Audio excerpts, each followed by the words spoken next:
Of Republicans here in Washington today, you can almost think of it as apprentice tryout day.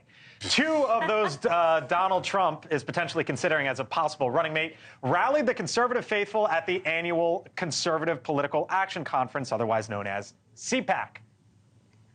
I'm just going to say it. Joe Biden and Kamala Harris, they suck. Joe Biden is not fit to be president.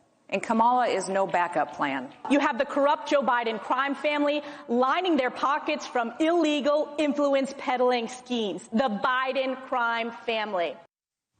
Elise Stefanik, before that, Kristi Noem, governor of South Dakota. Mick, was this tryout day here in Washington?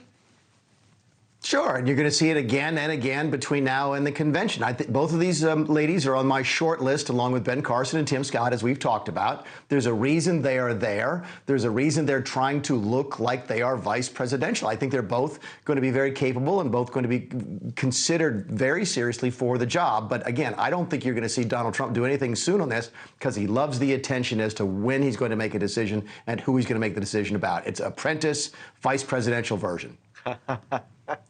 I seldom can I say anymore that you're disappointed, but when you hear the language like that, you went, it's just as you gross. heard it. It's such pandering. It's so unnecessary. It's so rotten.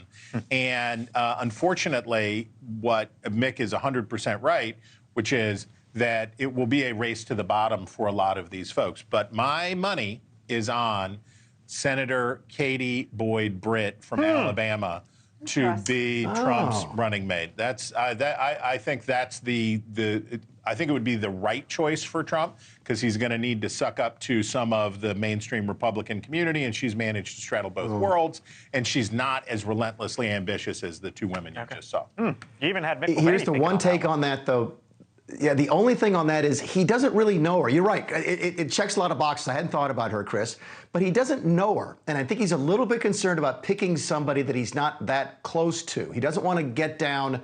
Keep in mind, you can fire anybody in the administration. You can replace anybody. You could put an acting person anywhere except in the vice president's office. So he's sort of stuck with that person the whole time. That's the only thing. I got to give that some more thought because it makes some sense. It does check a couple boxes. Right out of central casting. I always wonder. Right out of central casting. She is out of central casting, but he doesn't know her, and I'm not sure he wants to. He's not sure she's loyal enough yet because he's not had that experience with her like he has with Kristi and Elise. All right, meantime, out on the campaign trail at this hour, both Trump and Nikki Haley set to speak at different events in South Carolina ahead of tomorrow's Republican primary in that state. The next test, I guess a test for one of them potentially, in the nomination fight. Thank you for watching, and make sure you go to joinnn.com to find NewsNation on your television provider. And don't forget to click the red subscribe button below to get more of NewsNation's fact-driven, unbiased coverage.